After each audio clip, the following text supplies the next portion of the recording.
Kesultanan Langkat. Pendirian. Kesultanan Langkat merupakan monarki yang berusia paling tua di antara monarki-monarki Melayu di Sumatera Timur. Pada tahun 1568, di wilayah yang kini disebut Hamparan Perak, salah seorang petinggi kerajaan Aru yang bernama Dewa Sahdan berhasil menyelamatkan diri dari serangan Kesultanan Aceh dan mendirikan sebuah kerajaan. Kerajaan inilah yang menjadi cikal bakal Kesultanan Langkat modern.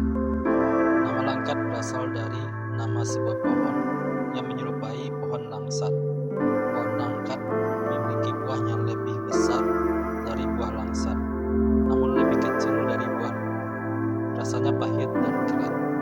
Pohon ini dahulu banyak dijumpai di tepian Sungai Langkat, yakni di hilir Sungai Batang, sedangkan yang mengaliri kota Tanjung Pura.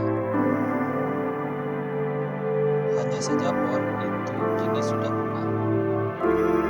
Pengganti Dewa Sahdan, Dewa Sakti, tewas dalam penyerangan yang kembali dilakukan oleh Kesultanan Aceh pada tahun 1512. Pada masa kepemimpinan Raja Kejuruan Hitam tahun 1750 sampai tahun 1818.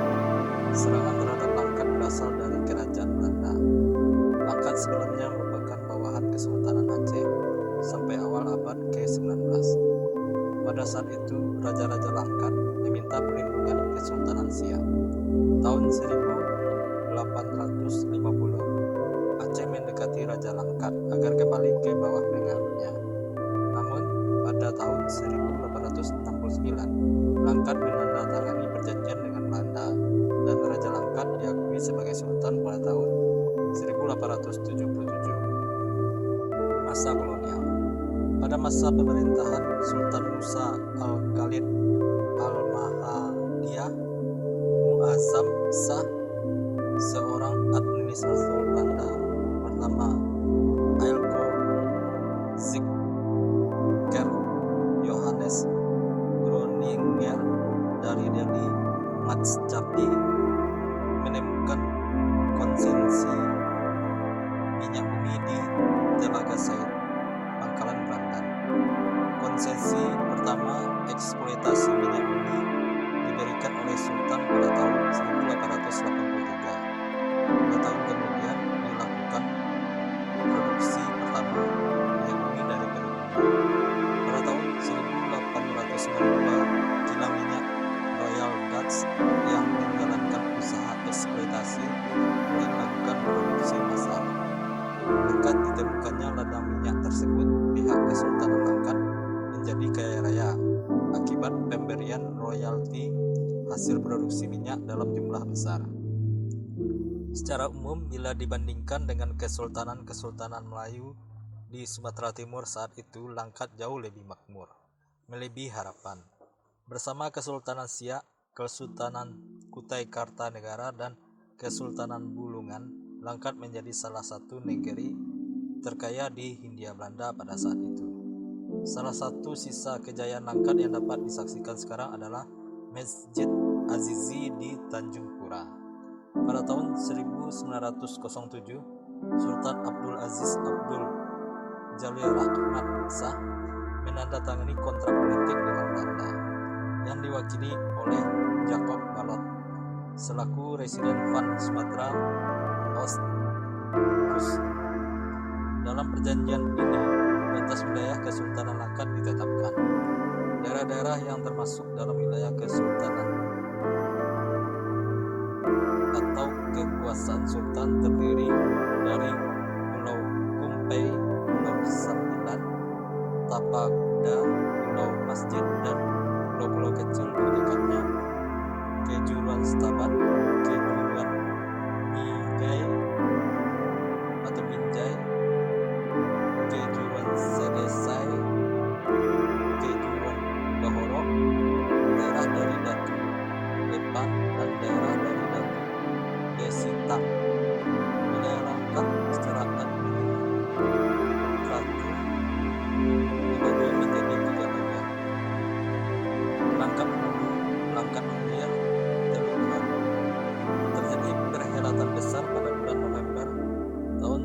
1926 di mana Sultan Ahmad Sulaimanuddin dari Kesultanan Bulungan di Kalimantan Utara meminang putri Sultan Abdul Aziz, yaitu putri Lailan Safina.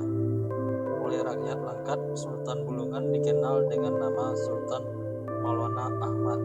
Jarak antara Bulungan dan Langkat jika ditarik garis lurus mencapai sekitar 2.200 km. Arsip Belanda juga mencatat sejumlah foto pernikahan keduanya di Tanjung Pura yang juga dirayakan dengan tarian suku Karo. Masa pendudukan Jepang. Pada masa Sultan Mahmud Abdul Jalil Rahmat Shah, tepatnya saat tentara Kekaisaran Jepang masuk dan membuat Belanda mundur, sejumlah catatan menunjukkan penderitaan rakyat Langkat saat itu. Rakyat diperas dan diperbudak untuk mengerjakan proyek-proyek Jepang.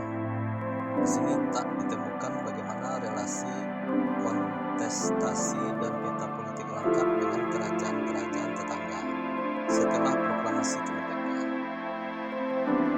Beberapa bulan setelah proklamasi kemerdekaan Indonesia yang dibacakan oleh Soekarno dan Hatta, kabar mengenai proklamasi bahkan sampai ke Kesultanan Langkat. Tapi tak lama kemudian, suasana mulai memanas.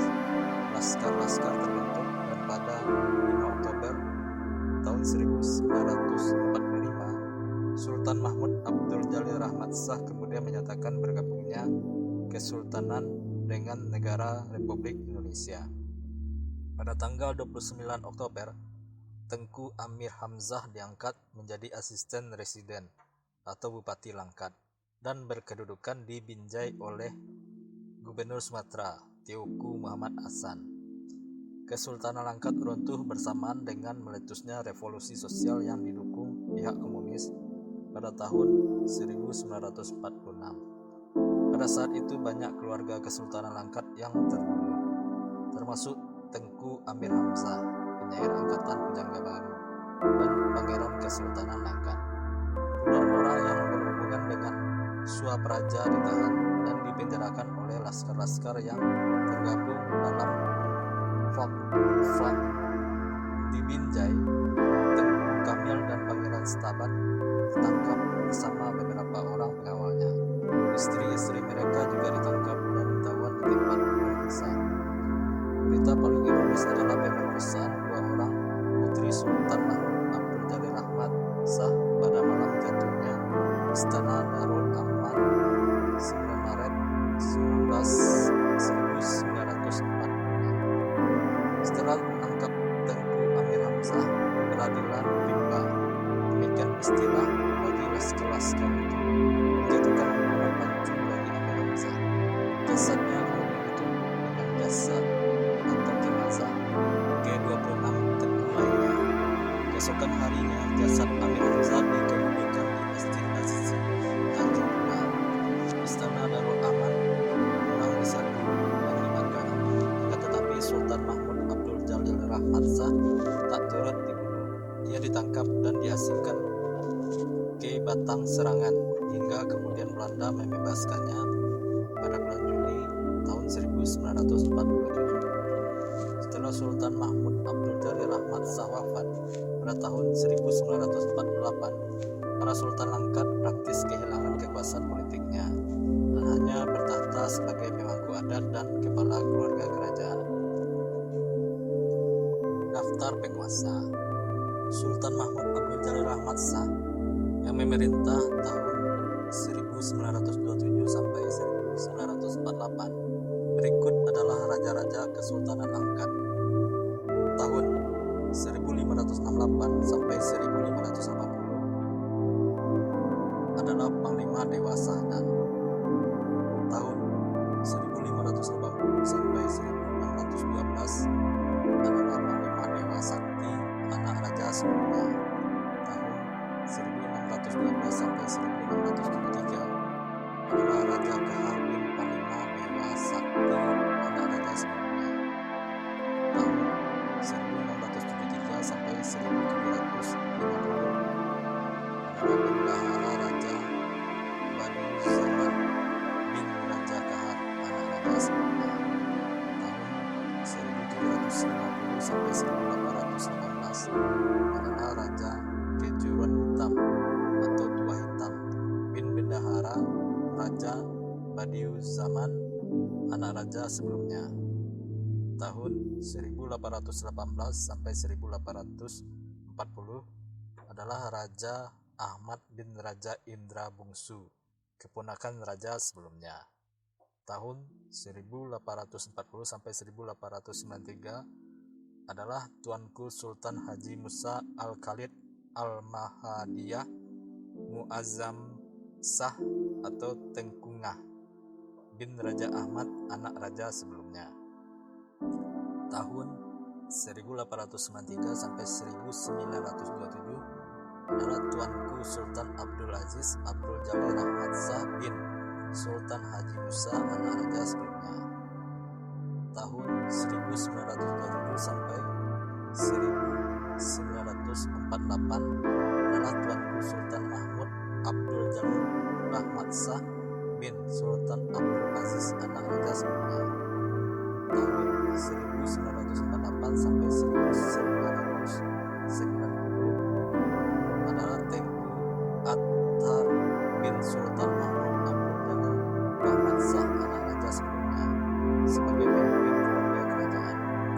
Tahun 1990 sampai 1999 adalah Tengku Mustafa Kamal Pasha bin Sultan Mahmud Abdul Jalil Ahmad Shah, sebagai raja sebelumnya. Tahun 1999 sampai 2001 Iskandar Hilal Abdul Jalil Ahmad Shah Al-Hajj bin Tengku Murad Aziz, cucu Sultan Abdul Aziz Abdul Jalil Ahmad Shah gelar Sultan dipakai kembali. Tahun 2003 sampai sekarang Tuanku Sultan Az